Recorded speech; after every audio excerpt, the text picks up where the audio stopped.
After Work, con Eduardo Castillo.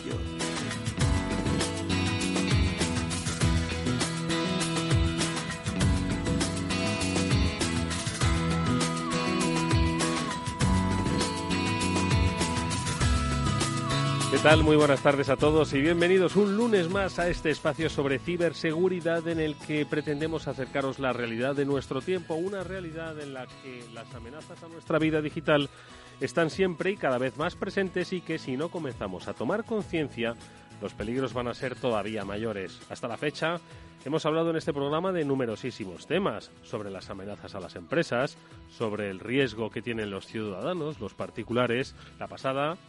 Estuvimos hablando la pasada semana de móviles y de los problemas que tenemos ahora mismo con los smartphones.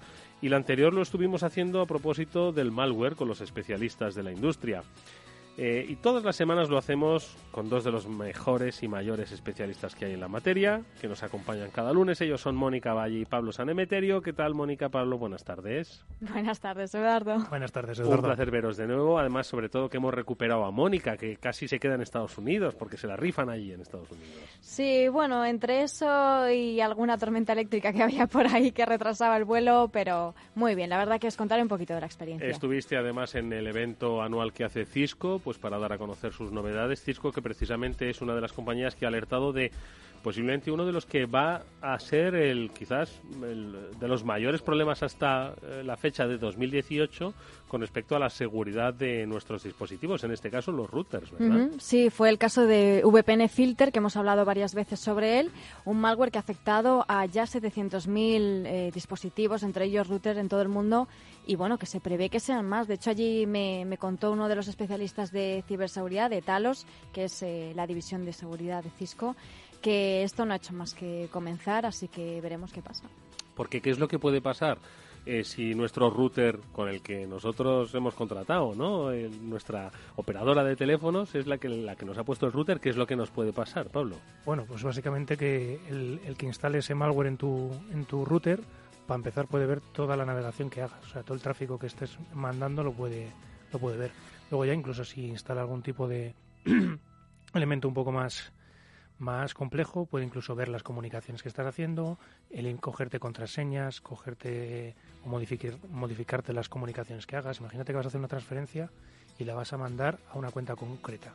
Pues si el bicho está entre media de la comunicación y cambia la cuenta destino, ese dinero ya no va al destino que tú querías, sino al del malo. Bueno, pues ¿qué os parece si con nuestros invitados y con vuestra ayuda, por supuesto, luego, antes de que nos vayamos del programa, damos un par de pistas sobre cómo hacer pues para protegernos, reiniciando, reconfigurando, en fin, cosas que sean claras y para los que no estamos muy sí, hay un par de cosas que podamos hacer. O tres que se pueden hacer muy parece fáciles. Hacer? Perfecto. ¿Vale?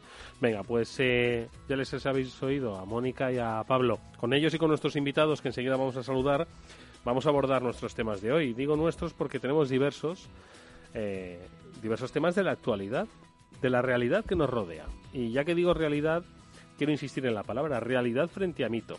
¿Quién ha oído, por ejemplo, que los ordenadores de Apple, los Mac, son inmunes?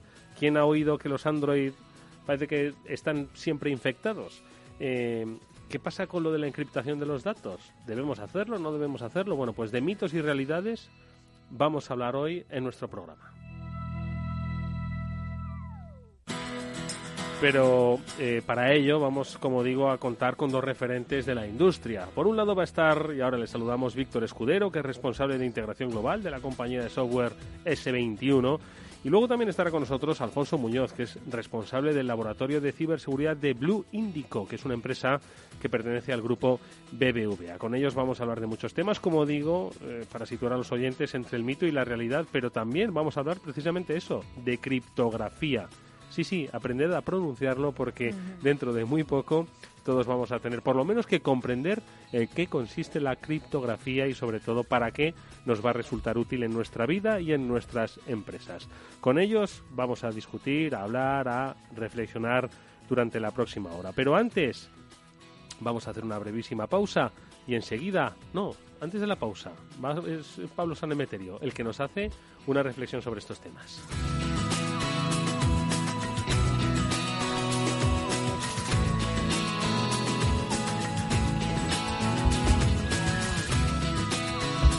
seguridad informática existen falsos mitos que hacen mucho daño a aquellas personas que los escuchan y no tienen forma de verificarlos. Algunos de ellos ya los hemos tratado en programas anteriores, como el mito que acusa a las casas de antivirus de ser las creadoras de los virus a fin de mantener vivo su negocio. ¿Quién no ha oído que un antivirus para Mac es innecesario, ya que no existen los virus para Mac o para Linux?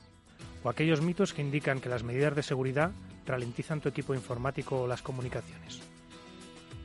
¿Quién no ha oído que es mejor no cifrar la Wi-Fi porque así va más rápida? O que el cifrado del disco duro ralentiza tu equipo. En el hipotético caso de que fuera verdad, ¿estaríamos dispuestos a ganar 1 milisegundo más de velocidad en Internet a cambio de que cualquiera pueda ver por dónde navegamos o incluso modificar el contenido de las noticias que vemos? A eso le daremos respuesta.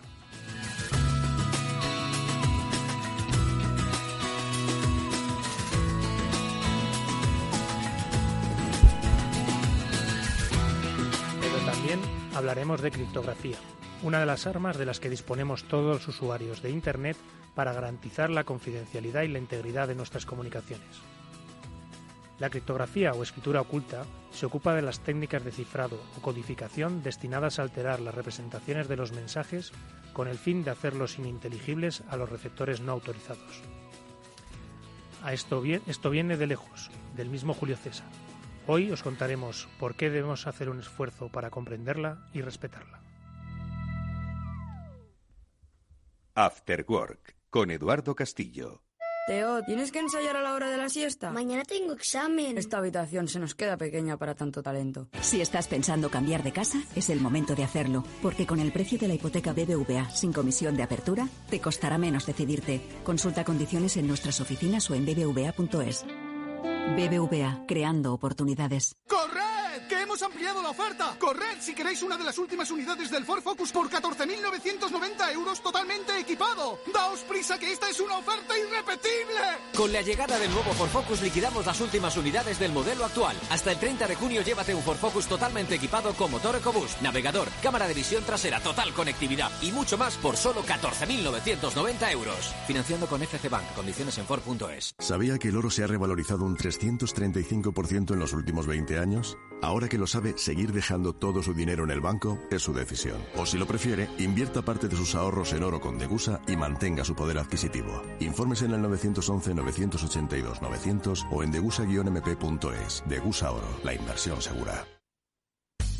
El Instituto Tecnológico de Telefónica vuelve a abrir sus puertas a nuevos alumnos con el objetivo de impulsar las nuevas profesiones digitales. En la Unión Europea se estima que se necesitarán más de 16 millones de trabajadores con competencias TIC hasta 2020, según un estudio de Deloitte. Entre los 10 puestos más demandados destacan los programadores de aplicaciones móviles, diseñadores de software y de páginas web, especialistas en front-end y back-end, profesionales de Big Data y programadores de HTML5. El Instituto Tecnológico de Telefónica ofrece 2 ciclos formativos, el de técnico superior de desarrollador de aplicaciones web y el de multiplataformas. Para optar a una de las 180 plazas, tan solo hay que acceder a la página web institutotecnologico.telefónica.com y formalizar la matrícula antes del 16 de septiembre.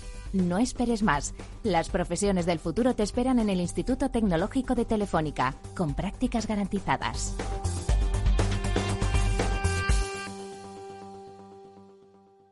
Eduardo Castillo en Capital Radio. After Work.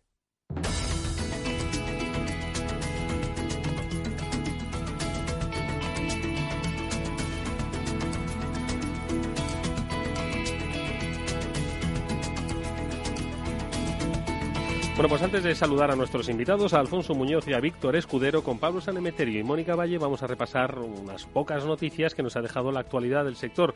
La primera de ellas, el nombre de Cortana, este software de inteligencia artificial, Mónica, creo que puede comprometer nuestro sistema operativo Windows. A ver, cuéntanos.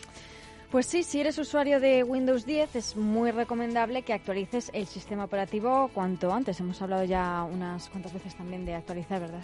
Sí, sin duda, sin duda. Pero mientras tanto, mientras lo actualizas, no lo dejes sin vigilar.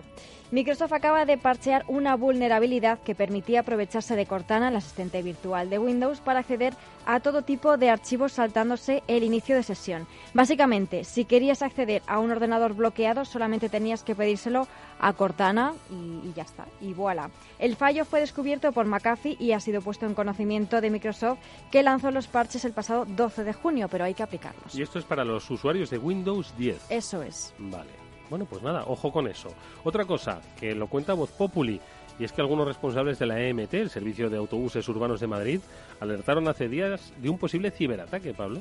Sí, bueno, la fuente que cita Vox Populi habla de que entre el 3 y el 6 de mayo las asignaciones de conductores y autobuses, que normalmente se hace automáticamente, no se pudieron hacer porque los sistemas no estaban arriba. Y entonces, bueno, pues también el GPS no conectaba. Y bueno, pues algunas informaciones o alguna parte de la gente de Voz Populi la achaca a un ciberataque. La versión oficial de la EMT, de la empresa de transporte urbano de Madrid, es que hubo un fallo de luz, no se apagaron ordenadamente los sistemas y por eso no conseguían arrancarse correctamente y recuperar la conectividad. Lo curioso, como comenta Voz Populi, es que al poco ha salido también un pliego de contratación de servicios de hacking ético para EMT. Casualmente, ¿no? No, lo dejo ahí, no lo sé. Por cierto, que de hacking ético vamos a hablar en las próximas semanas, ya os diremos cómo. Pero bueno, en cualquier caso, lo que comenta Pablo, luego lo vamos a comentar esto con nuestros invitados también, que seguro que les gusta opinar sobre las noticias. Pero si se trata de un ataque, ya saben qué es lo que tienen que hacer. Pero si no se trata de un ataque, sino de una caída, nos debe hacer reflexionar sobre la vulnerabilidad que tenemos frente a cualquier cosa, o un ataque o una caída. Todo depende de estar o no conectados. Totalmente, y también de tener las medidas adecuadas, como siempre se habla, para que tu negocio siga funcionando, la continuidad de negocio esté arriba. Y también, si ha sido un ciberataque, pues ya que estamos en el marco de la GDPR, tendrán que comunicarlo. Efectivamente. Uy, es verdad. Uy, es verdad. Bueno, pues sigamos leyendo Voz Populi, a ver qué dicen. A ver, más cosas. Esto es una buena noticia. España, creo que estamos a la cabeza en la lucha contra el cibercrimen, Mónica, ¿o cómo? Bueno, esto ha sido un campeonato internacional que lo organiza INCIBE, la OEA, que es la Organización de Estados Americanos, y el CNPIC. Y se celebró el pasado 13 de junio en Washington. CyberX es una competición de ciberseguridad que, bueno, se podrían considerar los mundiales, Eduardo, de esto del hacking y la ciberseguridad, ¿no? 75 equipos han competido de 35 países diferentes en un ciberejercicio, se podría llamar, durante 8 horas que les valía para demostrar sus habilidades en esto de la ciberseguridad. Y el equipo ganador ha sido Innotech Labs, que ha vencido con más de 5.000 puntos y además es el segundo año consecutivo que se programa campeón. Este campeonato tiene como objetivo fortalecer las capacidades de respuesta ante incidentes cibernéticos y mejorar la colaboración en cuanto a ciberseguridad, que, oye, somos los mejores en este sentido. O sea, que ha sido un equipo español el que ha ganado este mundial. Y el segundo también. Pues mira lo que le dedicamos aquí en el Afterworld. Bien merecido, ¿eh? Por supuesto. Pero por cierto, ya que estamos hablando de mundiales, ojo, que esto de que está todo el mundo pendiente de los mundiales, que todos queremos estar conectados, pues entiendo que se ha aprovechado pues por los malos, pues para tratar de hacernos algo, ¿no? Sí, como no. Como dice la página de la Oficina de Seguridad del Internauta, también de INCIBE, cuando ocurren, ya hablamos también muchas veces de las aplicaciones falsas en teléfonos móviles, se suele utilizar algún momento mediático, alguna cosa que capte mucho la atención, y entonces pues te avisan de posibles estafas que puede haber en Internet, como todos incluidos, o viajes muy baratos para ir al Mundial. Eso te tiene que hacer levantar las alertas. En INCIBE, en esta noticia, lo que te marca principalmente es que sigas una serie de pasos, como es utilizar siempre páginas oficiales, no uses páginas que no sean oficiales a la hora de reservar el viaje, pues lo que te puede pasar es que pagues el viaje y luego nunca tengas ni hotel ni vuelo. Y no exista como tal, ¿no? Que te leas bien la letra pequeña para que no haya sustos, y sobre todo no fiarse mucho de precios extremadamente bajos. Es decir, cuando un precio es muy bajo y no concuerda con el resto de las cosas, puedes estar delante de un timo. Tienes que verificarlo y entrar por páginas oficiales para evitarlo. Vosotros pensad una cosa, en un mundo en el que hay 3.000 millones, igual me quedo corto, de personas conectadas, y en España no sé, no me atrevería a decir el porcentaje de la población, ¿creéis que sois los únicos que han dado con la oferta esa, que os van a regalar prácticamente el viaje? ¿De verdad creéis que sois los únicos? Por favor, que prime el sentido común, ¿vale? que Lo que una dice cosa muchas son veces. gangas, pero otra cosa son, en fin, esas casualidades de la vida. Bueno, pues una cosa más, y esto ya es movimiento de personas, y es que va a ser una de las profesiones más demandadas, si no lo está siendo ya, en el futuro. Pero en este caso es Telefónica la que, según el Confidencial, está haciendo fichajes en el CNI pues para reforzar su equipo de seguridad informática. Eso es, y además no es la primera vez, pero en este caso la operadora ha decidido crear un equipo especializado en amenazas de agentes externos para poder prevenirlas a nivel global. Para ello, la compañía está negociando el fichaje de Sergio Sánchez, que es portavoz del CNI, el Centro Nacional de Inteligencia. Ha sido una petición de Miguel Ángel Sánchez San Venancio, que es coronel que se incorporó a Telefónica hace ya un par de años. Y precisamente hace un año, la empresa, como sabemos, fue una de las víctimas del ransomware WannaCry, que hemos hablado aquí de él, y el Centro Criptológico Nacional, vaya palabra, precisamente de criptología vamos a hablar, así que nada, esperad. Este Centro Criptológico, ahora sí, dependiente del CNI, asumió la investigación de este ciberataque, así que saben bien de lo que hablan y lo que hacen. Bueno, pues de estas cosas y de otras muchas cosas. De los mitos hablaremos con nuestros invitados, a los que sí, saludamos ya.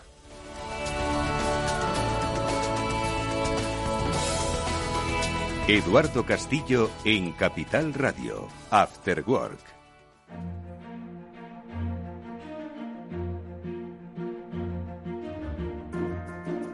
Bueno, pues Alfonso Muñoz es el director del Laboratorio de Ciberseguridad de Blue Indico. Alfonso, ¿qué tal? Muy buenas tardes, bienvenido. Hola, buenas tardes. ¿Qué tal? También saludamos a Víctor Escudero, que es especialista en criptología y ciberseguridad de S21. Víctor, ¿qué tal? Buenas tardes. Hola, muy buenas tardes. Bueno, pues con ellos vamos a hablar de mitos. ¿Tantos hay, Pablo, Mónica? ¿Tantos mitos hay? Bueno, pues como todo en la vida muchas veces, cuando una cosa es desconocida o nos suena un poco así a magia negra, porque la verdad es que la seguridad muchas veces suena a magia negra, es propensa a generar mitos. Sí, hay unos cuantos y vamos a empezar yo creo que por los que cualquiera de nuestros oyentes ha escuchado más de una vez. Oye, ¿pero qué os parece si os planteo una cosa? Mira, ¿sabes qué me ha regalado Pablo? Lo estoy viendo. Mirad, los oyentes no lo ven. Es una piececita de plástico, ¿vale? Con el que puedo tapar la cámara de mi ordenador, ¿vale? Se pega y lo voy a tapar para siempre. Y entonces la gente se preguntará, ¿y para qué? Sí, he visto que mucha gente en sus ordenadores pues lo tapa, ¿no? Ponen un celo, ponen un celo opaco, obviamente, ¿no? Entonces, ¿esto es necesario? ¿Esto es un mito, lo de tapar la cámara? Podemos empezar por si os parece. A ver, venga, nuestros invitados. Muy bien. Víctor, por ejemplo. No es un mito, porque es relativamente sencillo tomar el control de un ordenador y a través de ese, por ejemplo, ese laptop o un dispositivo como un móvil, poder grabar la imagen que esté en la cámara frontal del móvil o la cámara trasera, por ejemplo. Entonces, sí que tiene sentido el que puedas tener un dispositivo físico que directamente bloquee la cámara. Normalmente están pensados para ponerlo eso en un portátil, no tanto en un teléfono.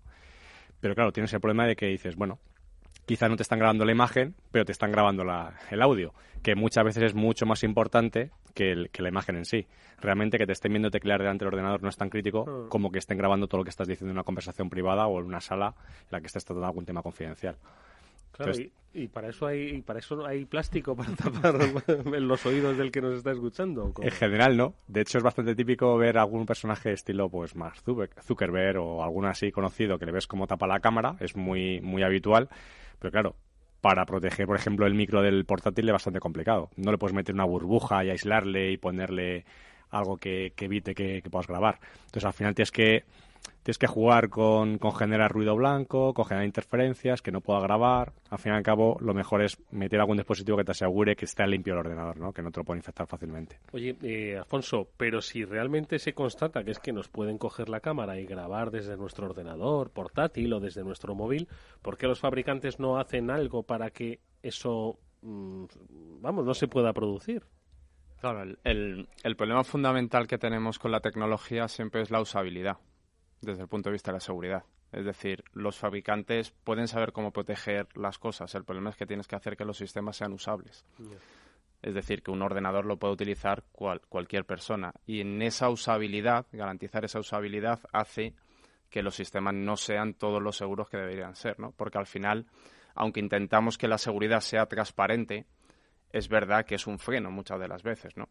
Y la gente pues intenta evitarla a toda costa, ¿no? Deshabilitando los sistemas, y eso al final al atacante se lo pone mucho más fácil. Y en cuanto a lo que comentabas de la típica tapa, y que muy bien comentaba Víctor... La pegatinilla esta. Sí, la pegatina. Yo recomiendo ponerla ya no tanto por los ataques que conocemos, sino precisamente por los que no conocemos. Porque sí, es un poco paranoico, pero... Sí, bueno, pero Pablo ha dicho sí. Porque es verdad que es conocido pues todo tipo de ataques, pero es verdad que cada vez que surge un nuevo ataque dices, no me lo hubiera imaginado en la vida, ¿no? Pues precisamente para eso... De lo que se puede llegar a hacer con la cámara... Y pues es algo muy barato, es muy fácil de poner, de quitar, entonces... Es verdad que el mayor problema es el micrófono, que para eso las soluciones, sí, puedes poner silicona en el micrófono, puedes emitir ruido blanco que decía pero Víctor, ¿no? Son sistemas que son... Más complejos. Más complicados. Para la cámara sí que hay algunos fabricantes ya. Por ejemplo, Huawei está fabricando portátiles que la cámara está oculta, digamos, en uno de los botones del teclado. Entonces, para activarla tienes que activar ese botón y digamos que se levanta. La cámara está oculta solamente cuando lo necesitas. Eso es. Entonces, bueno, eso sería un sistema, por ejemplo, para evitar que esa cámara esté continuamente. Chinos, los de Huawei. Sí. Qué raro, porque estas cosas se les suelen ocurrir a los japoneses, ¿verdad? Bueno, no sé. Cada vez más la industria china está... Veo que no estabais muy de acuerdo. Está avanzando mucho. Bueno, depende. Sí, yo es que tengo muchos dispositivos Lenovo que la verdad que, bueno, no estoy haciendo publicidad ni nada, pero me funcionan muy bien y la verdad que en general la industria china sí que está avanzando mucho. La industria china ya está pasando desde hace ya unos cuantos años de ser un mero ensamblador a ya fabricar sus propias Otro día vamos a dedicar un programa de industria china. Pero yo voy a decir que simplemente imaginaros un botoncito que apague o encienda la corriente del micrófono para activarlo o desactivarlo, o la misma cámara, pero que en lugar de ser así una cosa tan fácil como ha escrito Mónica, darle al botón y que se despliegue la cámara, lo tenga que usar mi abuela. Y empieza a usarlo y, joder, lo primero que no te veo, ya por fin de esta parte, ya te veo, abuela, pero es que no te oigo. Joder, acuérdate que tenías que darle al botón, abuela, quítalo, pon. Entonces, muchas veces lo que comenta Alfonso, de que la usabilidad y la seguridad a veces, no quiero decir que colisionen, pero sí que friccionan. Oye, la criptografía, de la que luego hablaremos un poco más en detalle, ¿para esto nos sirve? Sí, no. Te protege frente a cierto tipo de amenazas, pero estos que principalmente están basados pues un poco en ingeniería social o en la usabilidad de los productos como tal, no es un tema de criptografía como tal. Al fin y al cabo, que te graben la señal, que te grabe la imagen, por ejemplo, puedes asegurar que la imagen, por ejemplo, vaya cifrada de extremo a extremo, pero si tengo comprometido tu extremo, si tengo comprometido tu endpoint, en este caso tu portátil o tu teléfono, no hay nada que hacer.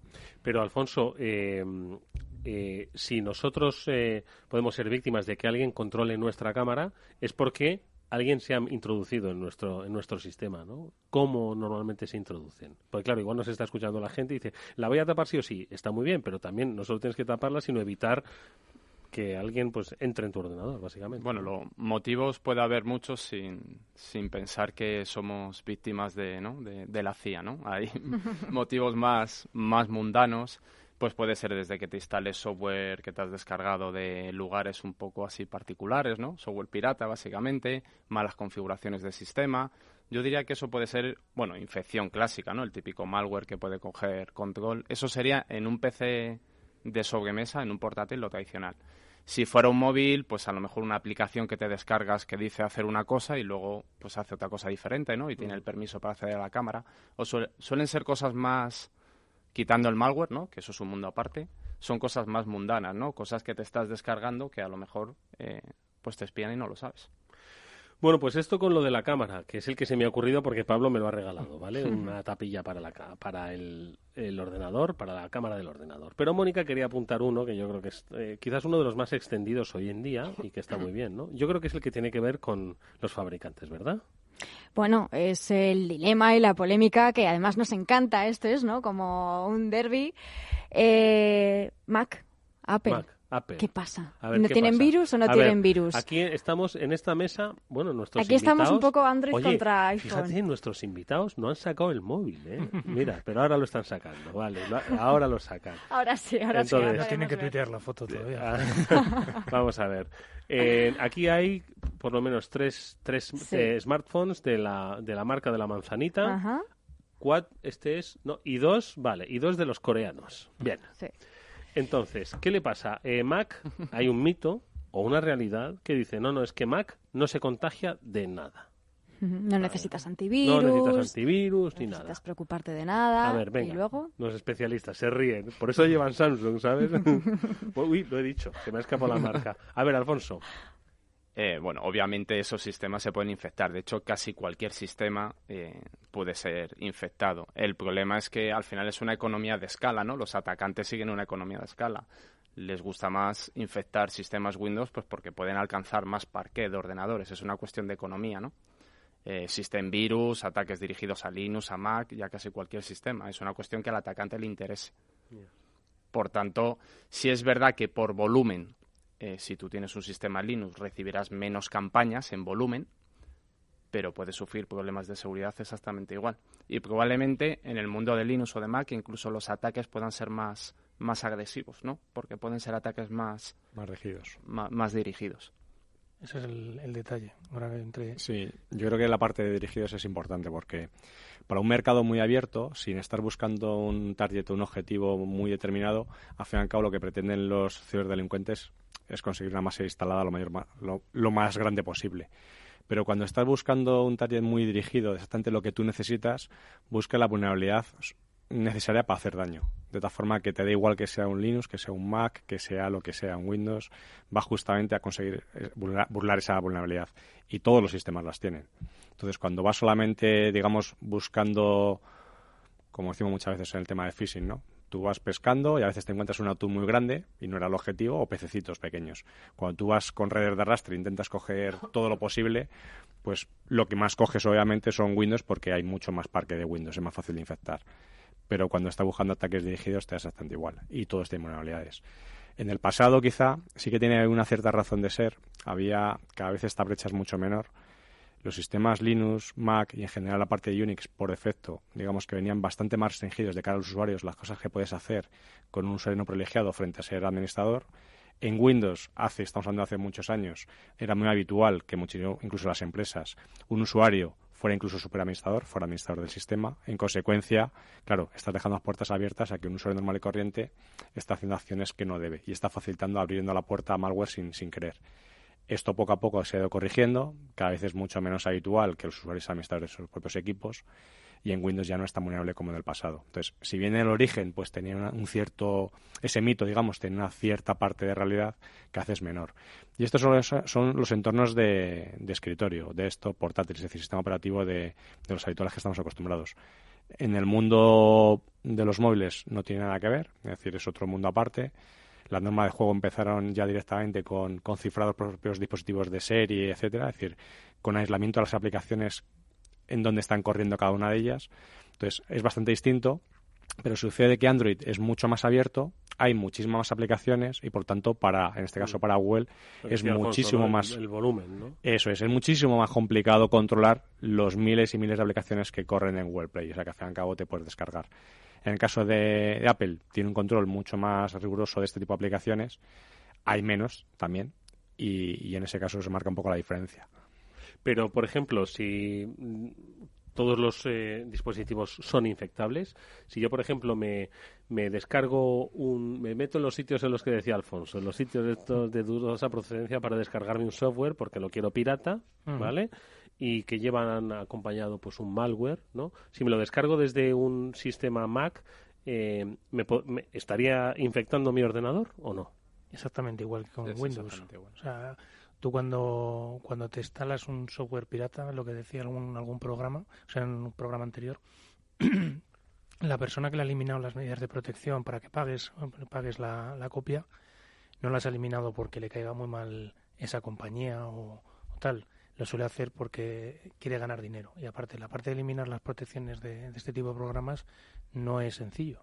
Es decir, tienes que hacer ingeniería inversa, tienes que entender las instrucciones del programa, tienes que entender dónde está la parte de comprobación de las contraseñas, eso teniendo en cuenta que el software verifique la contraseña dentro del programa, porque si la verifica en un sistema remoto, la cosa la vas a tener más complicada. Pero si aún así lo ha conseguido hacer, no lo hace por amor al arte, ni por fastidiar a esa compañía, lo hace por ganar dinero y lo gana infectándote. bueno, que por cierto, estamos hablando de Apple, ¿no? Versus Windows en este caso, pero no hemos hablado de los móviles. También se dice que los móviles, oye, no te pasa nada, sí, que no se necesita antivirus. Yo he llegado a conocer gente que decía, oye, es que me ha llegado un email un poco sospechoso, tiene un enlace, no lo voy a abrir en el ordenador, mejor me lo paso al móvil y lo abro desde el móvil. No sé qué opináis, Victoria Alfonso. Son igualmente vulnerables. De hecho, el usuario tradicional que utiliza el móvil en general es un tema de sensibilidad. En general es mucho menos sensible a los temas de seguridad y, en consecuencia, pues tiene más libertad para abrir otro tipo de enlaces y se puede infectar exactamente igual. De hecho, en el mercado de sistemas operativos de desktop, de escritorio, está muchísimo más fragmentado, hay muchos más sistemas operativos.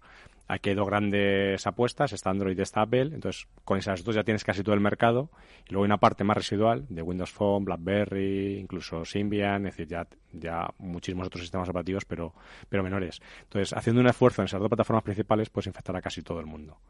De hecho, por eso ahora se ha convertido la parte móvil en un objetivo muy ambicioso y están casi todos los ciberdelincuentes intentándolo mucho más sobre la parte móvil que con la parte de sistemas operativos tradicionales. Uno de los problemas adicionales que tienen los móviles es que resulta complicado actualizar el sistema operativo.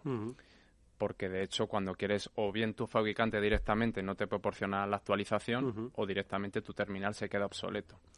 ¿Cuál es el problema al final? Por ejemplo, por dar un dato, si tenemos sistema operativo Android, ¿no?, que suele tener la mayoría de la gente, pues si ahora mismo está en la versión 9, digamos, ¿no?, la versión, digamos, que suele utilizar en teléfonos modernos, pues puede ser la 8, pues a lo mejor un 30% de los terminales que hay ahora mismo tendrán la 6, la 6.0.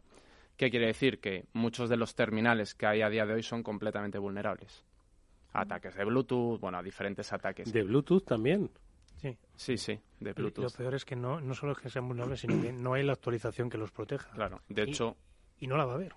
Claro, no la va a haber, es el punto. De hecho, aproximadamente, lo digo de cabeza, a lo mejor el 50% de los Android que hay ahora mismo, que es de la 5.0 a la 6.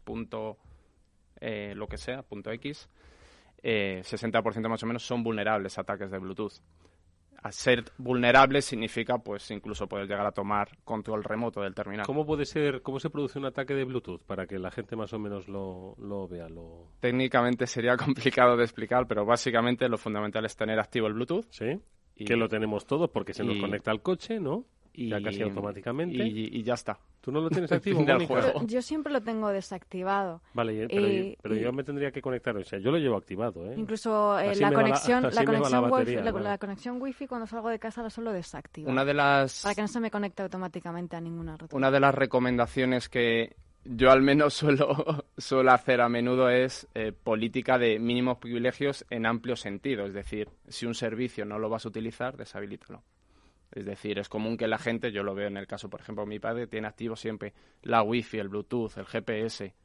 Si no lo utilizas, deshabilítalo. Primero porque vas a ahorrar batería y la ecología te lo agradecerá. Y luego porque es posible, en función de la versión que tengas del sistema operativo, que en el caso de Bluetooth y en el caso de Wi-Fi, pues te puedes levantar un AP falso. Bueno, ahí podríamos estar horas y horas hablando de ataques. ¿Cuántos de vosotros que nos estáis escuchando se estáis llevando las manos a la cabeza? Ahora todos desconectando el Bluetooth. Aquí uno que os habla. A ver, ¿qué más mitos? Bueno, pues Pablo. Yo no he tenido el gusto de llegar a oírlo o de llegar a tener un servicio técnico indicándomelo, pero sí personas de las cuales me fío bastante de su criterio y de opinión, de llamar a un servicio técnico y decirle, oye, mira, la wifi o la internet me está yendo lenta, y directamente que le digan, pero ¿qué tipo de cifrado hay? En Wi-Fi hay tres tipos de cifrado, ¿vale? Si ponemos el abierto ya serían 4. No hay cifrado, tienes WEP, que es un cifrado muy débil, se rompe en 30 segundos, un minuto, y WPA, WPA2. Entonces esta persona le dice, mira, pues yo tengo WPA2. Dice, pues va a ser por eso, tienes que ponerte WP o no poner nada, porque así va a ir más rápido. Claro, esta persona al menos tuvo un poquito de criterio y dijo, vale, ya sé que abierto no, que entonces se mete todo el vecindario aquí a tirar de internet, entonces es más lento, y WP tampoco porque está roto y en un minuto no es que tenga todo el vecindario, pero sí a los chicos listos del vecindario. Los tengo aquí. A ver, Víctor. Muy bien, pues a ver, como en casi todos estos mitos hay algo muy, muy, muy de fondo de realidad. Y es que los primeros routers, pues al principio eran muy poco potentes, solamente existía web. Web se rompió muy fácilmente, lo que comentaba Pablo, en cuestión de segundos hoy en día es capaz de romperlo. Entonces, automáticamente muchos fabricantes intentaron migrar lo más rápido que pudieron a UWPA. ¿Qué es lo que sucede? Claro, no todos los routers tenemos que tener en cuenta son routers de consumo, por tanto tiene que ser lo más barato posible. No estás obligando a reemplazar todos los routers que tú has puesto en tu base de clientes, sino que intentas solventar la situación como buenamente puedes con el router que ya está desplegado, por lo tanto es una actualización de firmware. Las nuevas versiones que tú vas sacando ya las sacas con esta nueva versión de firmware, de tal forma que el fabricante pues al menos ya te dé la posibilidad de utilizar WPA. Pero claro, metes el cifrado AES, que es lo que es distintivo frente a RC4 de lo que teníamos en el otro, sin vector de inicialización, pero por ejemplo los tiempos de lo que llaman rekey, el volver a generar claves y demás, le pones tiempos muy altos para que no estés renegociando todo el día, que al fin y al cabo que consuma los menos recursos posibles. En algunos routers de muy baja gama, claro, se notaba. O sea, resulta que cuando te das una velocidad, en su momento cuando era de 11 megas, resulta que no eras capaz de sacar todo el tráfico en el Wi-Fi. Y en cuanto que tengas el mismo problema de que el router se atasca porque tiene muchísimo tráfico, pues se podía notar una pequeña baja. Hoy en día esto está algo más que superado. Todos los routers te vienen con todos los soportes del 11, o sea, el B, el G, todos los protocolos posibles, incluso el N, el Wi-Fi que ya tienes en el N. Y la potencia que requiere, pues la dan todos de sobra. Entonces hoy en día no está justificado el cambiar un cifrado por otro, porque de hecho va en el propio hardware, ya está optimizado para hacer esos algoritmos lo más rápido posible. Y va a ir igual de rápido con ellos que sin ellos. Ya no tiene ningún sentido. Ya no porque se habilite ese cifrado va a ir más rápido.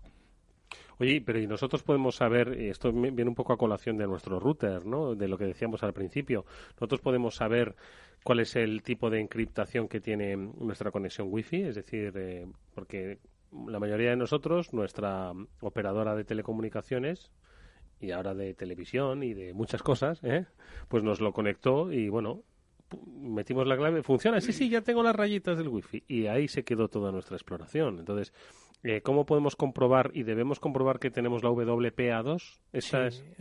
Todos en la vida, a no ser que tú eres una persona pues que quiere regalarle tu Wi-Fi al vecindario, pero recomendación sería, Alfonso, Pablo, WPA2. WPA2, además lo configuras directamente. Yo recomendaría a todos los oyentes que no se hayan metido nunca en el router que se metan. O sea, es una página web para configurarlo. Es como entrar en una página web, tienes un usuario y una contraseña y ahí ya puedes cambiar los parámetros de tu Wi-Fi. A la hora de seleccionar que esté cifrada con WPA2. Vale. Y bueno, pues incluso aunque no sea una medida definitiva y que te vaya a proteger siempre, sí que le pondría un filtrado de MAC para que solo se conecten los dispositivos tuyos, es decir, solo los que tú identifiques. No es una medida que sea la panacea porque, bueno, un atacante listo sabe ponerse una de las MACs que tú tienes. Pero bueno, al menos te ¿Esto nos ayudaría para el problema del VP, ¿cómo es? ¿El VPN filter? ¿Nos ayudaría para esto? No, porque el VPN filter se aprovecha de una vulnerabilidad que hay en el router y se instala en el router y se pone a ejecutar dentro del router. Por decirlo de alguna manera, es como si el router tuviera su propio sistema operativo que tiene sus fallos, como cualquier otra cosa, y al final pues tienes que actualizarlo igual. El problema es que, fundamentalmente, cuando alguien le dan un router y se lo instala en su casa, se olvida. Es como la lavadora o el frigorífico. Lo deja ahí, se preocupa de actualizar el sistema operativo de su PC, pero se olvida del router. Y el router es casi más importante porque es el que centraliza todas las comunicaciones de tu casa. Y está siempre encendido. Es un elemento poco potente, pero está todo el día encendido, cosa que el portátil de uno, el teléfono y demás, pues está yendo y viniendo. Por tanto, cuando se forma una botnet, es muy importante para los atacantes el tener dispositivos que en cualquier momento los puedan tener disponibles. Siempre están abiertos, ¿no? O sea, que nos olvidamos del router y resulta que es la principal puerta de entrada. Por eso ahí lo que comentaba antes al principio, uno de los mayores esfuerzos ahora en la industria es intentar hacer la seguridad transparente, ¿no? Es decir, lo haríamos muy mal como ingenieros si dentro de 10 años o 15 años la gente tiene que seguir preocupándose de qué algoritmo utilizar, ¿no? Porque igual que tú abres el grifo y bebes agua y no te preocupas, de dónde vienen y, o sea, asumes que aquello es seguro, pues ese es el reto. Vale, pero ¿y qué hacemos con nuestro router? Que lo tenemos en casa, lo desenchufamos. No. ¿Qué hacemos? A ver, lo tendrías que hacer. La primera medida sería primero resetearle, por si acaso. O sea, meterle un clip, ¿no? Meterle un clip y resetearle. Vale, ese que no es el botón de apagado y encendido, sino ese el chiquitito ese que tienes que darle por dentro. Vale. Una vez eso, incluso antes, haberte buscado el firmware que actualice ese router tuyo e instalarle la actualización. ¿Pero cómo? Lo puedes buscar en internet. El fabricante de tu equipo, ¿vale? Buscas actualizaciones de tu equipo concreto que tengas en pero casa. ¿y cómo lo actualizo? Es decir, una cosa es el router que está en un sitio en el salón y otra el ordenador en el que trabajamos desde nuestro despacho. Entonces, ¿cómo hago eso? O sea, le conectas un cable y normalmente lo enchufo al ordenador. O sea, enchufas al ordenador. USB, ¿no? Es el cable normal de salida a internet. Con el cable que te conectas a internet, como estos de aquí. Sí. Con esos cablecitos tú te conectas al router. El router normalmente te va a tener una IP, una dirección de salida. Tú te conectas con el navegador a esa dirección y ahí metes tu usuario y contraseña y ahí es donde tendrás un punto de actualización donde le meterás este ficherín de actualización del firmware. Sé que me está mirando con una cara. Sí, exactamente. Me está dando miedo. Venga, repetimos. Bueno, es recomendable que lo hagamos y que... ¿Hay alguna guía en internet, entiendo, para esto? Seguro que Seguro. sí, hay muchísimas. Hay muchas. El problema principal viene en que no está estandarizado. Es decir, cada fabricante tiene sus propios ficheros, tiene su propia forma de hacer la actualización, las interfaces gráficas son distintas, entonces al fin y al cabo uno tiene que un poco investigar cuál es su modelo de router para aplicarlo correctamente. Hay que hacerlo con cuidado.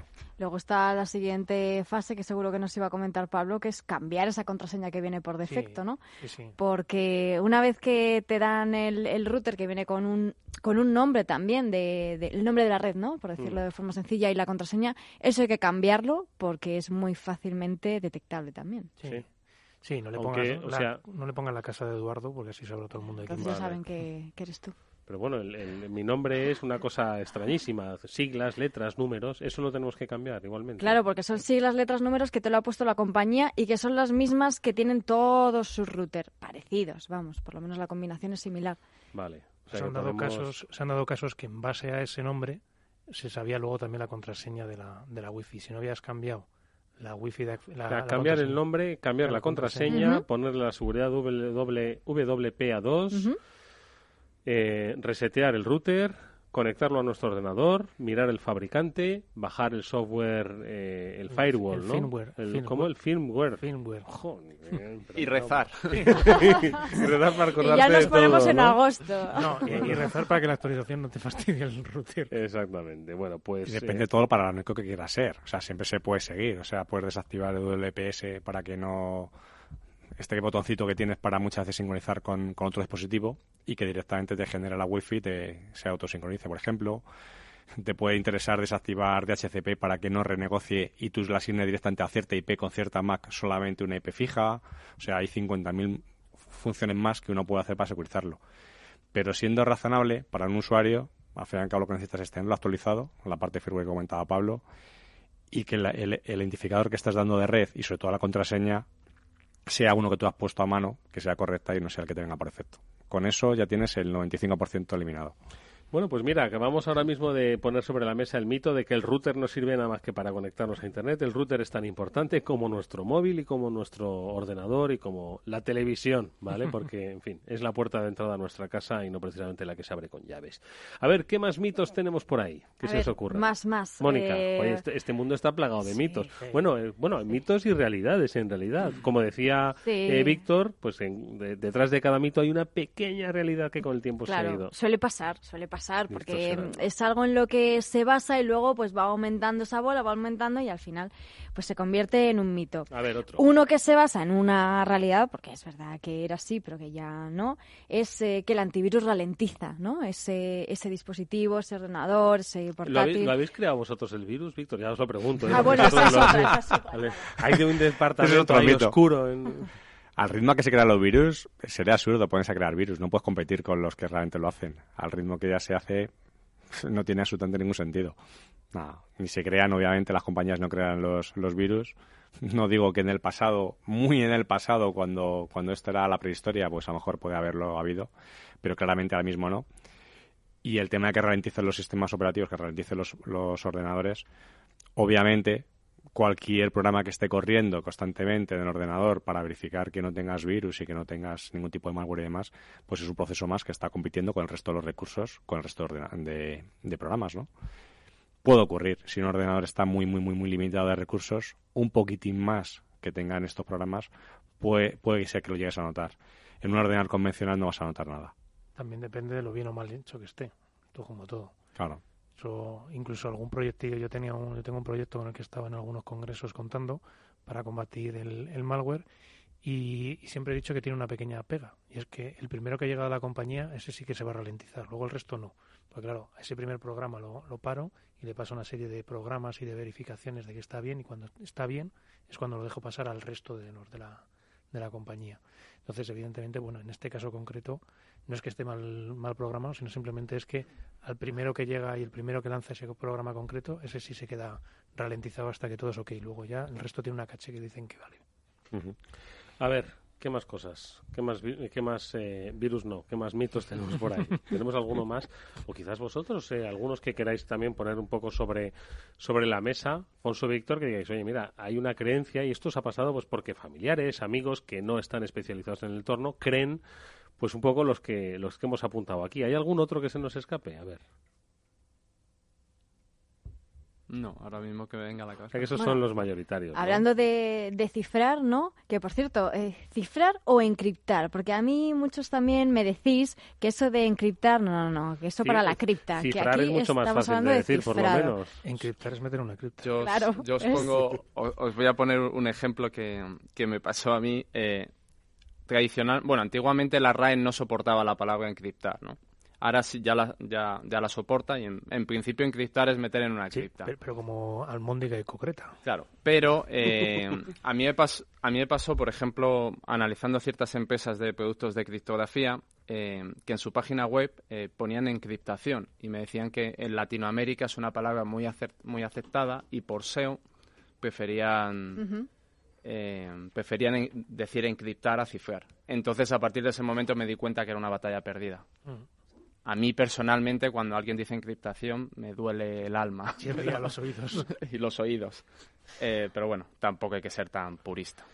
Mira, nos está escribiendo un oyente, que es Miguel, que nos pregunta si hay algún sitio, ¿vale?, o de confianza donde él pueda consultar pues esto del formatear el router del que hemos estado hablando. Nos pide que no seamos tan técnicos, ¿eh?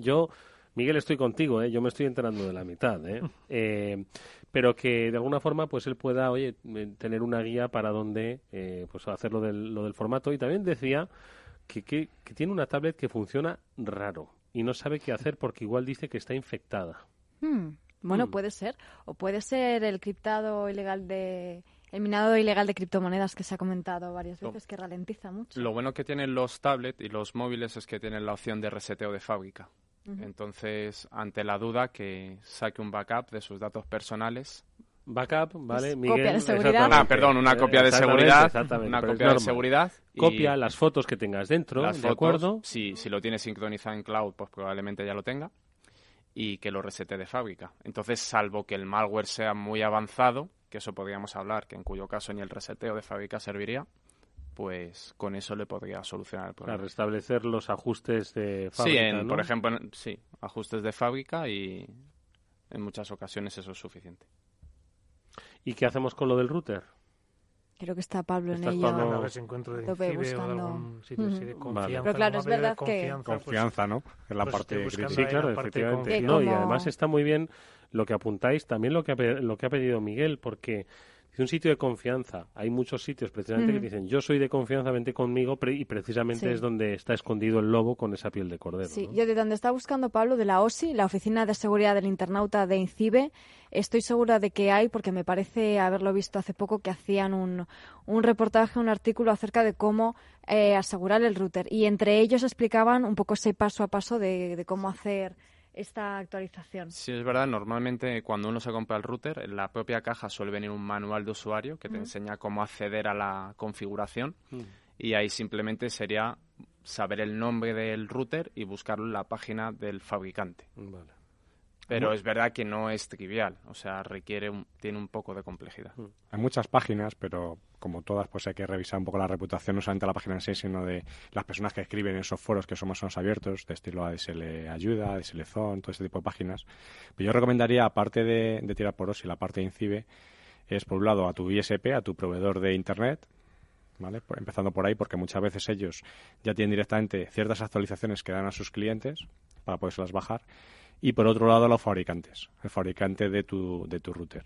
Broadcom, ahí hay un montón de ellos, teóricamente, ¿no? Eso que dice Víctor no es mala idea. Es decir, si tú estás pagando por un servicio, ¿no? De datos, de internet, de televisión, de teléfono, de lo que sea, pues también puedes llamar y decirle, oiga, mire, he estado escuchando en un programa muy interesante, por cierto, de radio, ¿no? Que igual mi router necesita una actualización a propósito de un problema, y que le den allí información también puede ser. Debería ¿no? ser lo normal, de hecho. Debería ser lo normal, porque si tú tienes el router en propiedad, pues al fin y al cabo eres tú el que tienes que actualizarlo, pero mucha gente además lo tiene casi como una especie de leasing, lo tienes casi pago por alquiler. Entonces, si un proveedor me da un dispositivo, debería ser normal, incluso la parte de móviles, debería ser normal que yo tenga derecho a tener actualizaciones gratuitas y no esperar a que saquen versiones de sistema operativo que de hecho están, pero que no me las puedo actualizar. Es decir, debería tener la garantía de que yo me compro un teléfono a la marca X y que si, en este caso, por ejemplo, Android o Apple sacan nuevas versiones, se mantengan y sigan siendo compatibles. No que me pueda quedar pillado en una versión en la que haya 4 por encima y no me pueda actualizar, ¿no? Que es una de las cosas que pasa hoy en día. Esto debería ser casi una responsabilidad que debería ser la propia compañía que te pone este producto cuando tú lo has comprado, tener una garantía durante el periodo de vida de ese producto, 3 años, 5 años, 1 incluso, lo que sea, que te garanticen esa actualización. Bueno, pues daremos, por supuesto, muchísima más información. Todos los lunes estamos aquí desde las 18:30. Pablo Sanemeterio, exactamente, y Mónica Valle. Que esté atento a redes sociales, que le ponemos ahí un enlace. Vamos a poner enlaces, ¿vale? Y además que nos podéis escribir siempre que queráis, ¿vale? Al correo del programa, afterwork@capitalradio.es.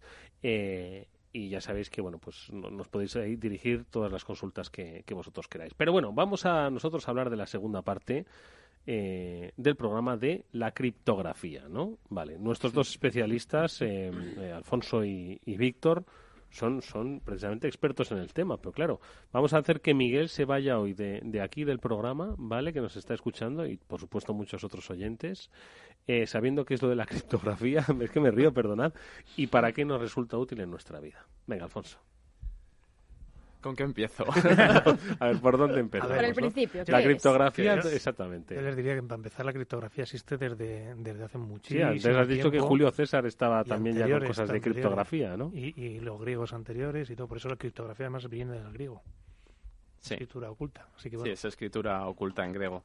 Básicamente, para simplificarlo mucho, yo diría que la criptografía es lo que nos permite que nuestras comunicaciones y nuestros datos en general sean seguros. Cuando nos conectamos a una página del banco, cuando hablamos desde un teléfono móvil, es decir, es lo que está por detrás que evita que alguien pueda escucharnos, ¿no? Espiarnos, manipular nuestros datos. Y a bajo nivel es algo complejo, es arduo, es matemática de verdad, pero si las cosas se hacen bien, el usuario final debería ser algo transparente para él. De hecho, en casi la mayoría de las comunicaciones a día de hoy, cualquiera de nosotros usa criptografía y probablemente ni lo sabemos. Sí, por ejemplo, en WhatsApp, ¿no? Cada vez que se actualiza el dispositivo aparece este mensajito de no sé quién ha cambiado, sí. En WhatsApp, en Telegram, en función del sistema operativo que utilicemos en la mensajería instantánea, cuando nos conectamos a nuestra página web del banco, lo que comentaba antes, en telefonía móvil. Es decir, es algo fundamental para proteger nuestros datos. Y lo que suele asustar mucho a la gente es precisamente toda la base de abajo, ¿no? Matemática, que es bastante dura.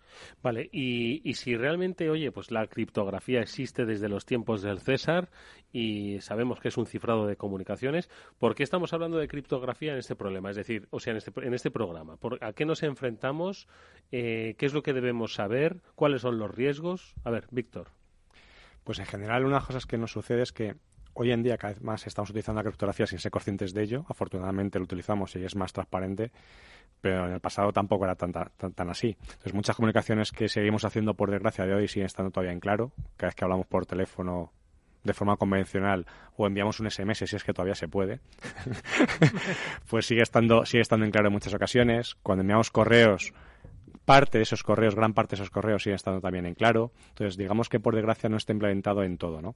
Es decir, Internet nació pues sin tener la parte de seguridad por diseño embebido, de tal forma que luego la seguridad ha sido una capa que hemos ido añadiendo. Es muy, muy importante y por eso estamos ahora justamente pues con estos aspectos, ¿no? Entonces, la criptografía nos da principalmente dos funcionalidades. Uno, por un lado, la parte de confidencialidad, asegurar que solamente la gente, las personas que uno quiere que sean los receptores de un mensaje, sean los que realmente sean capaces de leerlo. Y, por otro lado, la parte de integridad, es decir, asegurar que un mensaje que yo he emitido nadie lo puede modificar sin saber que ha sido alterado. Esas son las dos principales funciones que tiene. Luego hay muchas más, pero esas son las dos principales. Otra, por ejemplo, es, ya que te veo ahí abierto el navegador, ves el candadito y pone «es seguro». Sí, es seguro, un candadito. Pues HTTPS. Esa parte concreta te permite además validar que el que está al otro lado es Google. No es porque tiene la página de Google, sino o la página de las noticias, y no otro, porque inicialmente, bueno, como todo te he dicho en tecnología muchas veces, primero se consigue que funcione y una vez ha conseguido que funcione ya hacemos que sea seguro. Entonces, por ejemplo, en Internet inicialmente no había HTTPS, era HTTP en plano, tú te conectabas y empezabas a ver lo que quisieras. Alguien en medio de esa comunicación te podía cambiar los resultados o podía hacerse pasar por el sitio al que estabas yendo. Y entonces, bueno, pues ahí vienen todos los problemas que te he dicho de saber cosas tuyas, conseguir contraseñas. Vale, pero entonces teóricamente, Alfonso, la criptografía es algo que al usuario no es que no le importe, por supuesto debe importarle, pero que teóricamente es algo que le viene ya dado, ¿no? Por los que ofrecen servicios de comunicación, ¿no? Debería, pero es verdad, como comentaba Víctor, que en muchos servicios no viene de serie, ¿no? Entonces, por ejemplo, en el correo electrónico, salvo que utilices un proveedor en cloud o similar, es verdad que no existe. Pero para muchos de los servicios más críticos, ¿no? Conectarse a una página web del banco, cuando haces la declaración de la renta, es decir, ese tipo de cosas ya sí se encargan, bueno, en este caso el gobierno, la administración, de tenerlo por defecto. Por ejemplo, cuando presentas telemáticamente, ahora que dice Alfonso la declaración de la renta, cuando tú la firmas, por detrás hay un proceso algorítmico, hay un algoritmo de criptografía que es el que permite que tú firmes esa declaración como si fuera una firma manuscrita.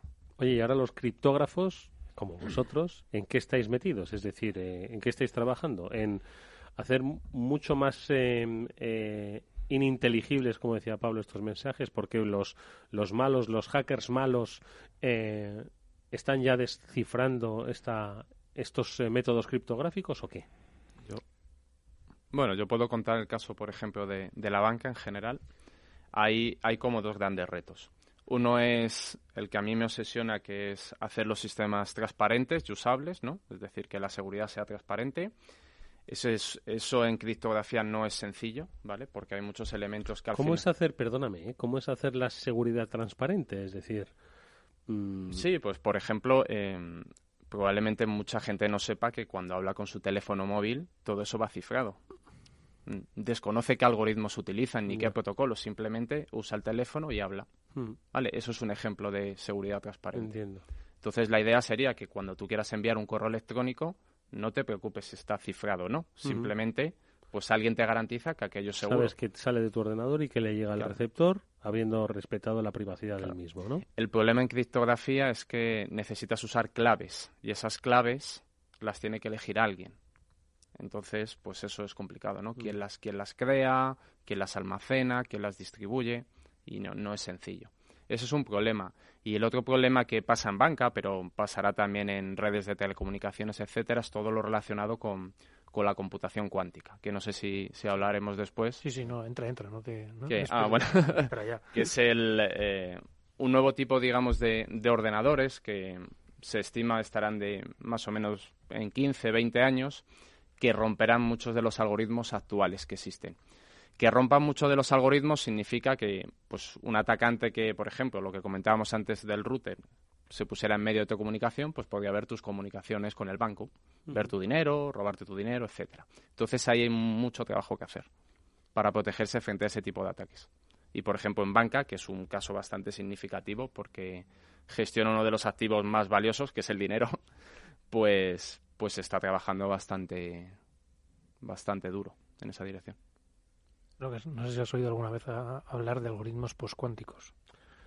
Ya lo del algoritmo cuántico me resulta complicado, que como para ahora pensar en el postcuántico. La idea de sobre todo para los oyentes, porque este mundo es un poco técnico. La computación cuántica, la idea es aprovecharse de de la física cuántica para construir un nuevo tipo de ordenadores, ¿vale?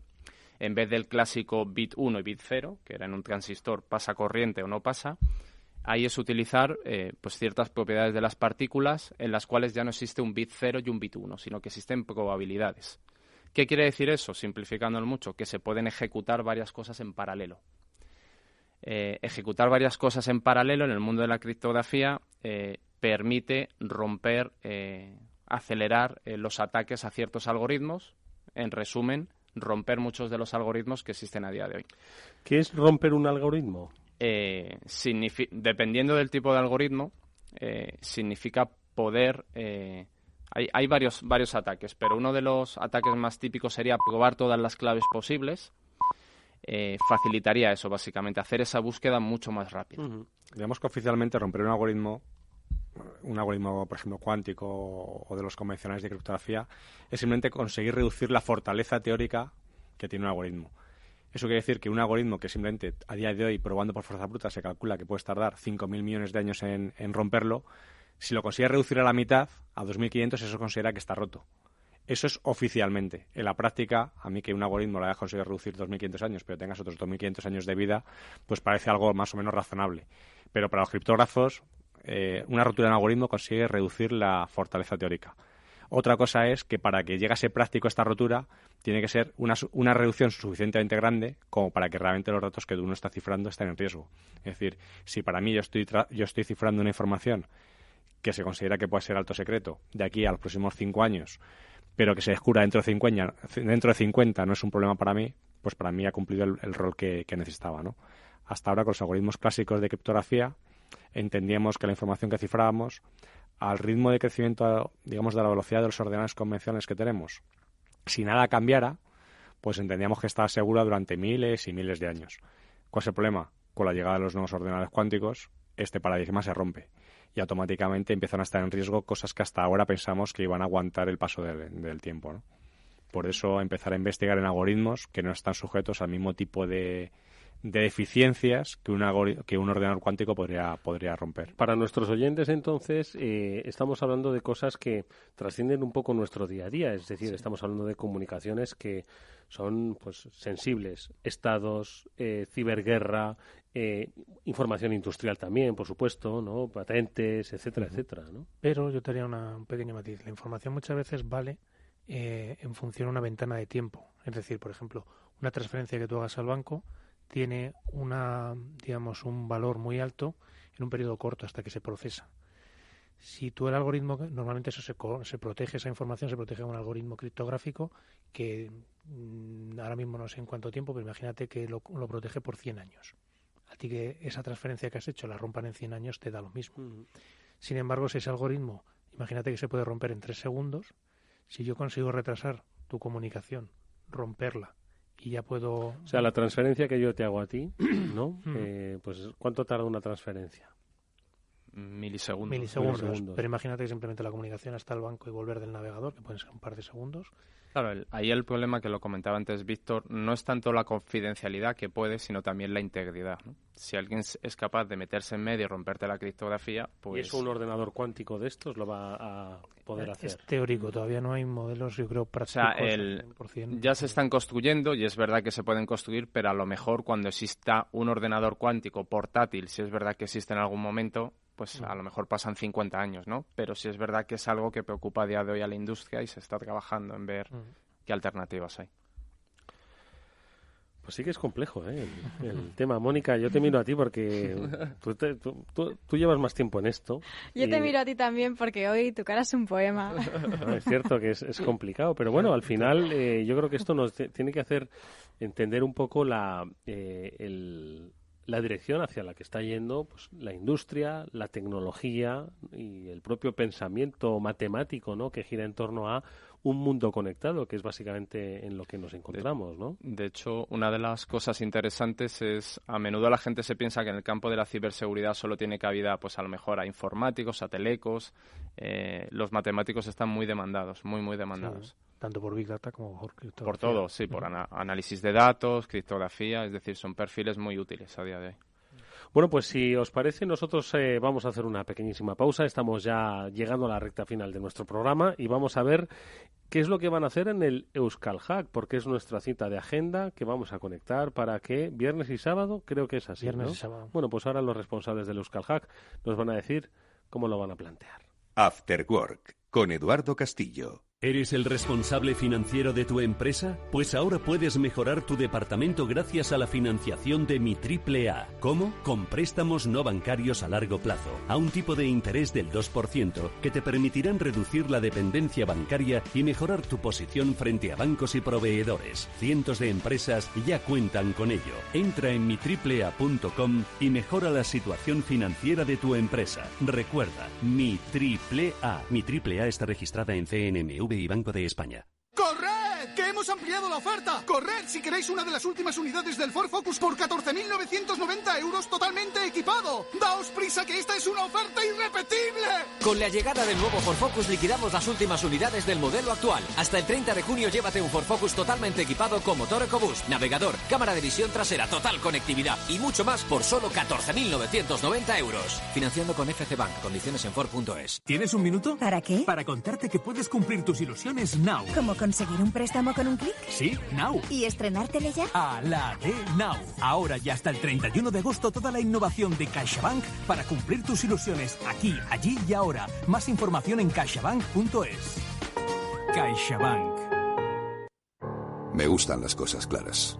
Por eso yo invierto con Finanbest. Carteras personalizadas de los mejores fondos de inversión. Selección independiente, comisiones radicalmente bajas y gestión experta. Fácil y claro. Recuerda, agencia de valores finanbest.com.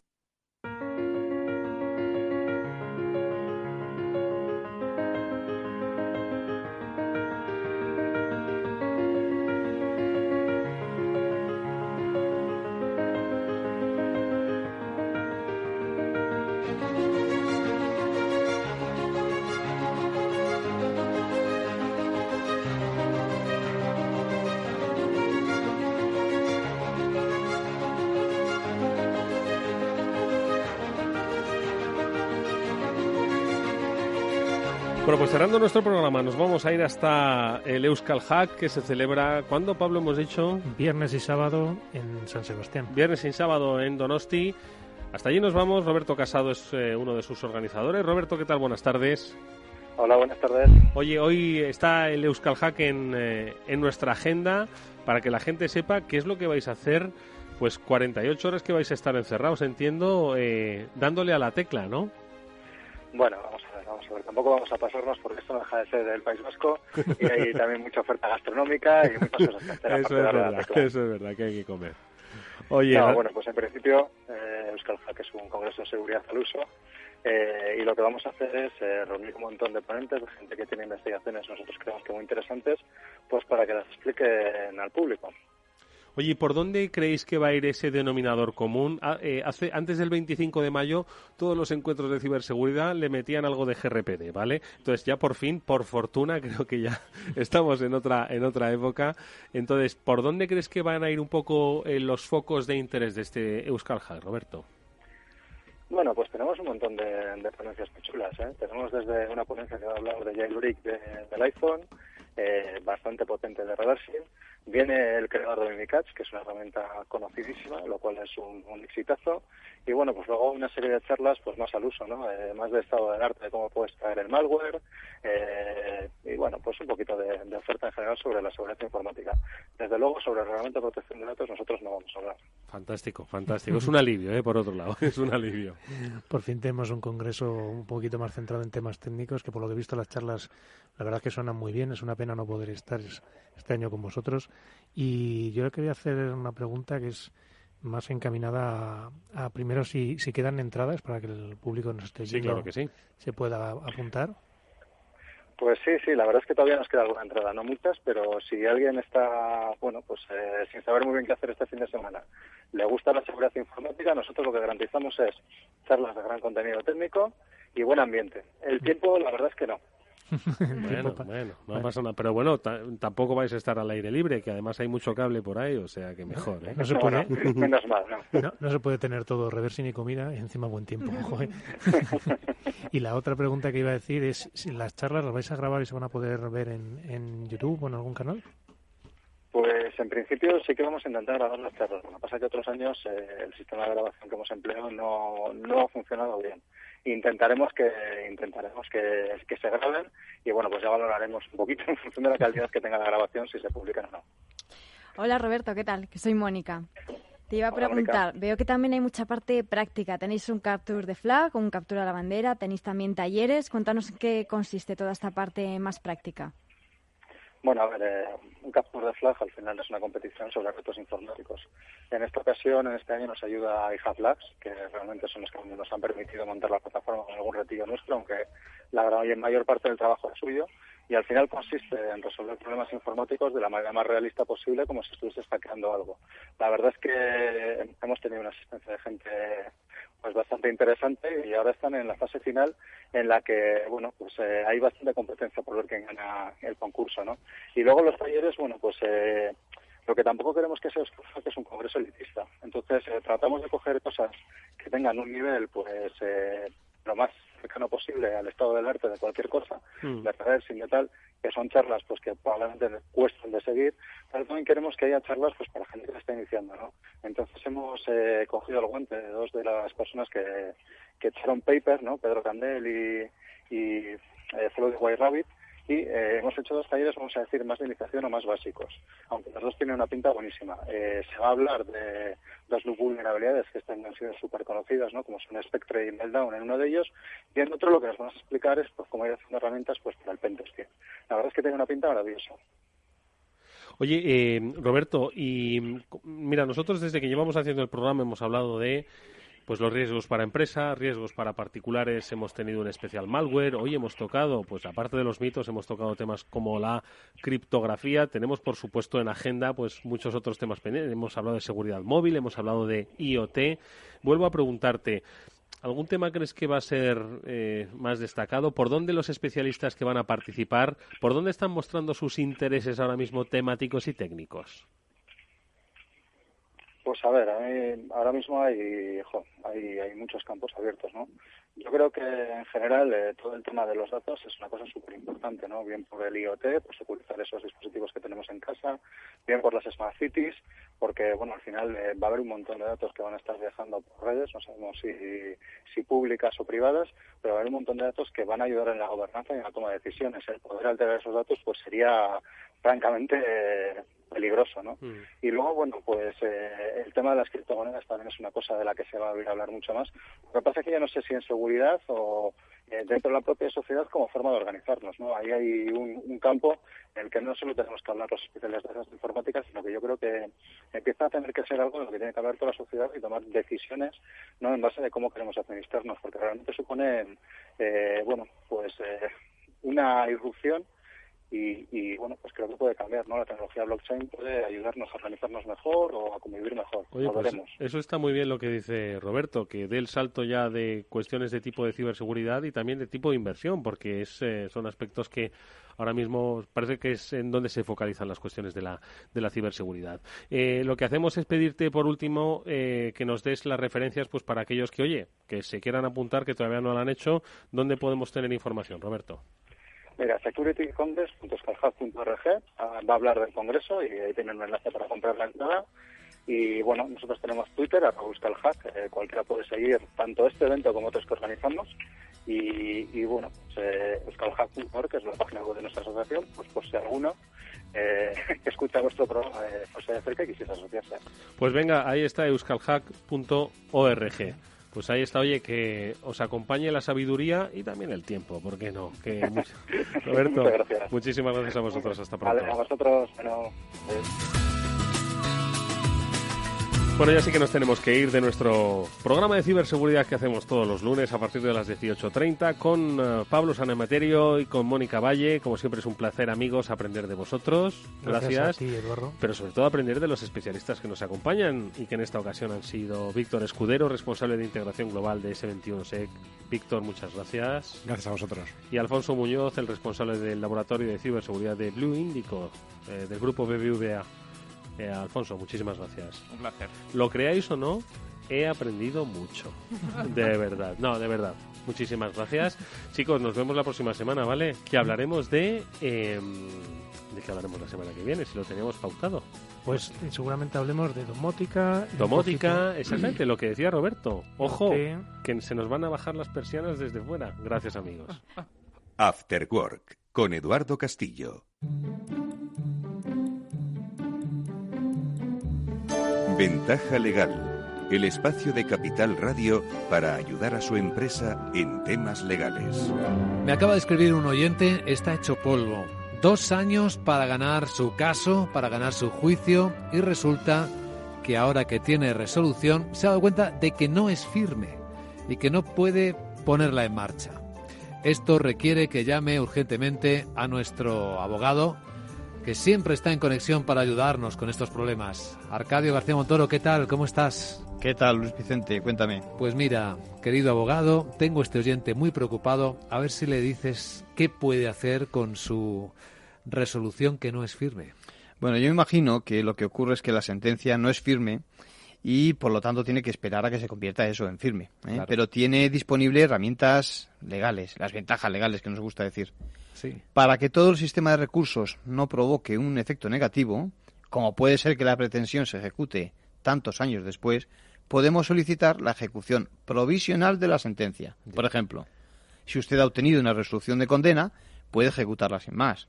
Es verdad que hay una excepción, pero en general se puede ejecutar provisionalmente. ¿Y para hacer esto, abogado, hay que asegurar, hay que poner algún tipo de garantía? ¿Qué va? No hace falta financiamiento ni nada.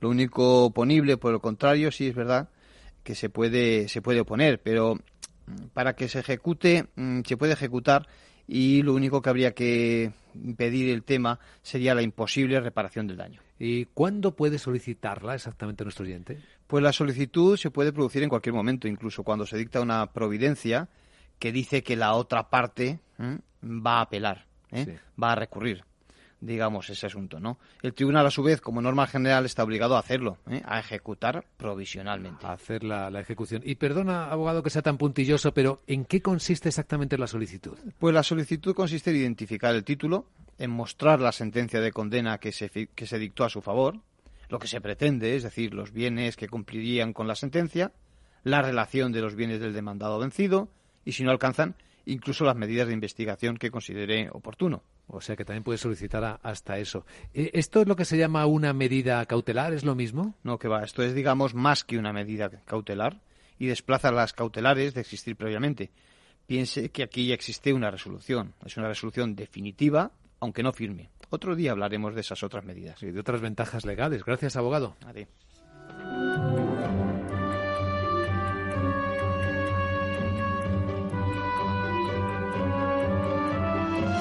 Puede descargarse los distintos consejos de Ventaja Legal en capitalradio.es.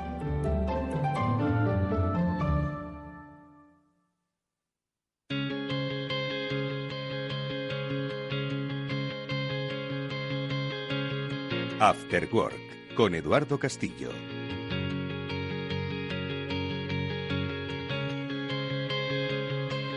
Terminamos nuestro After Work de hoy como lo hicimos el pasado lunes, brillando por el oro. Y lo vamos a hacer hablando con Tomás Epellegui, que es el director de Degusa Metales Preciosos. Tomás, buenas tardes, bienvenido. Hola, buenas tardes. Oye, ojalá nos hubiesen oído nuestros oyentes hablar cuando estaba terminando esta pausa que hacíamos, porque lo que aprende uno vamos a intentar trasladárselo, Pues que nada. es las posibilidades que tienen los ahorradores inversores de invertir en metales preciosos.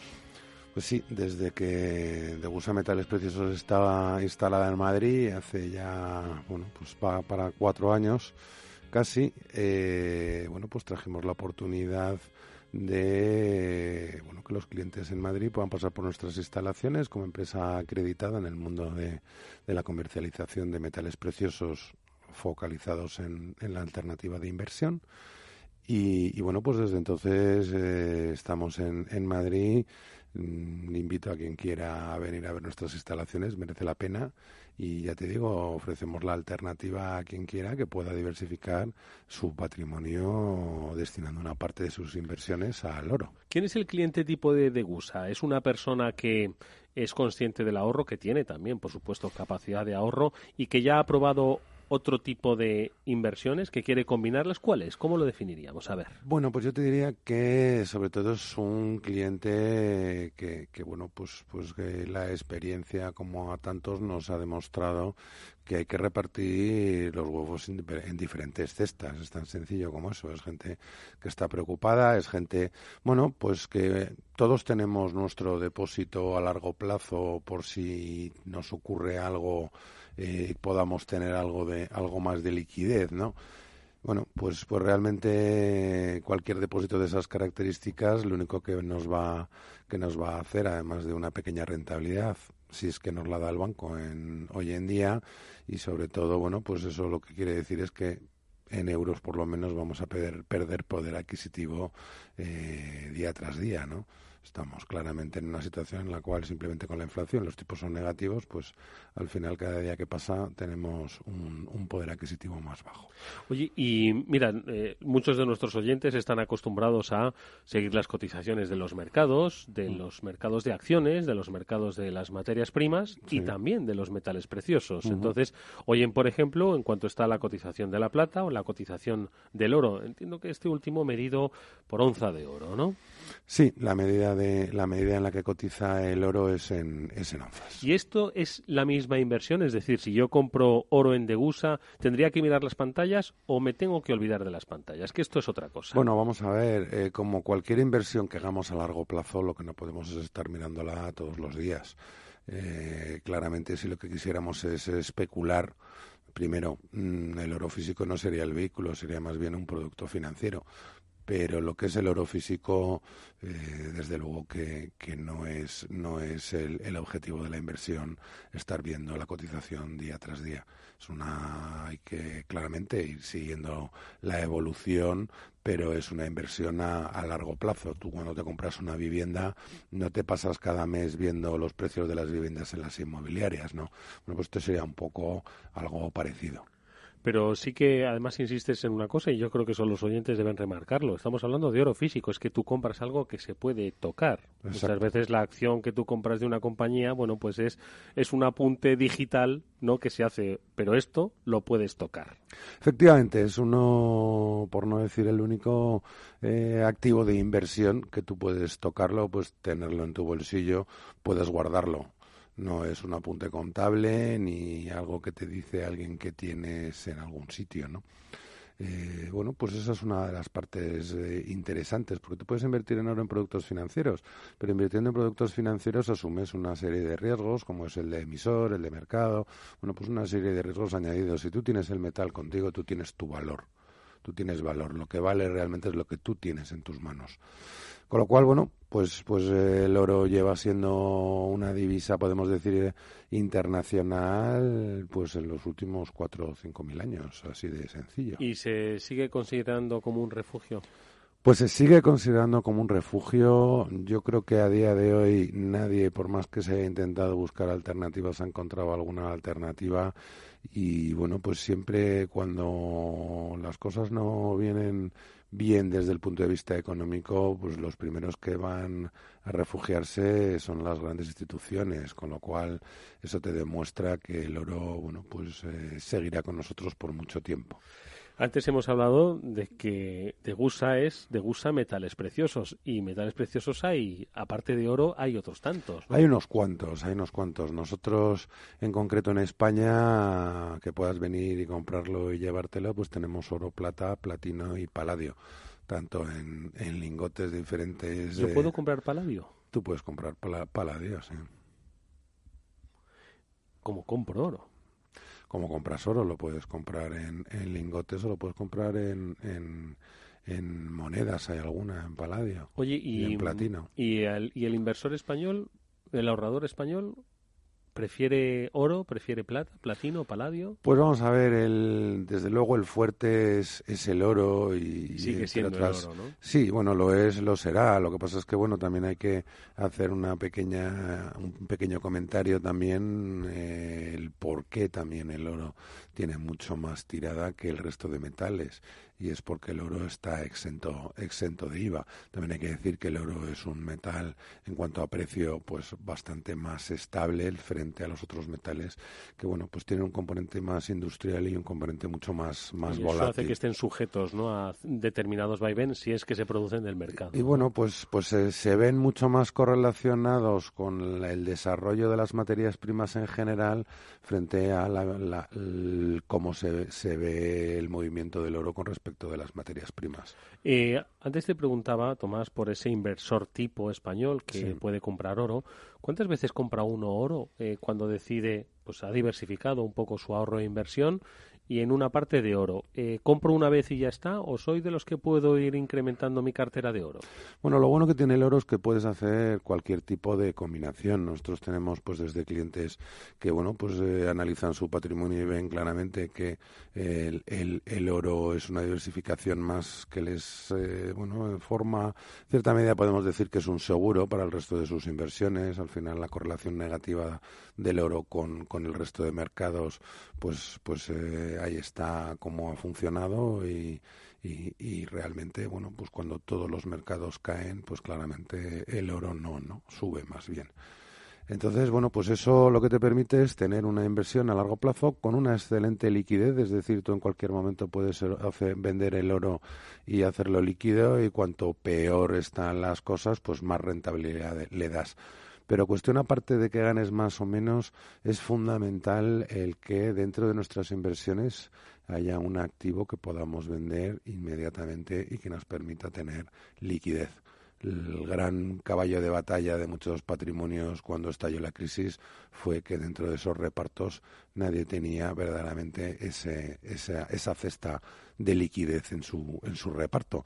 Al final no pudieron afrontar sus obligaciones en el corto plazo o en el plazo inmediato y se les fue al traste toda su estructura y todos sus ahorros. ¿A quién le vendo yo el oro? Si se lo compro a Degusa, ¿a quién se lo vendo cuando quiera yo pues hacer caja, tener liquidez?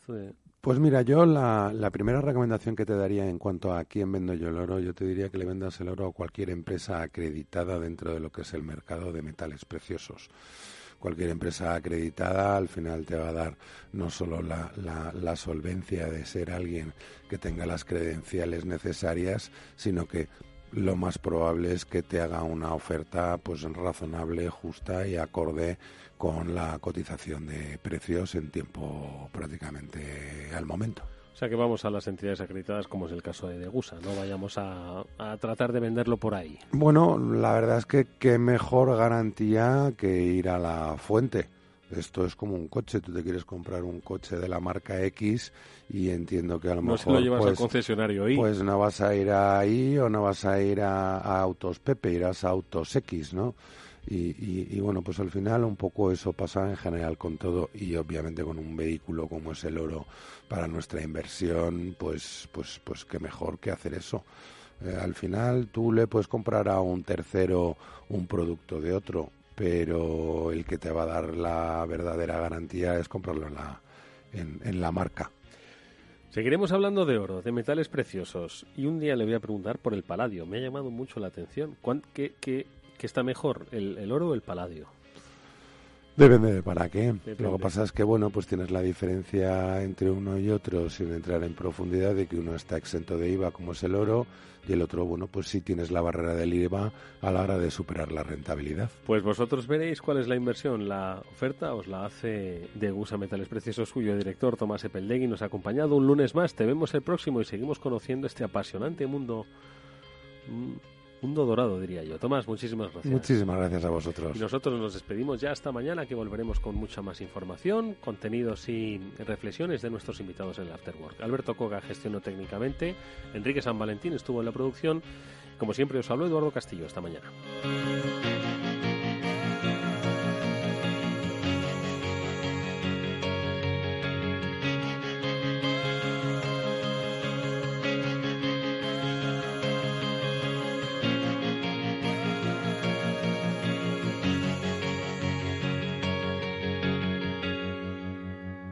After Work, con Eduardo Castillo. No pierda nunca una oportunidad de trading con la nueva app de CMC Markets.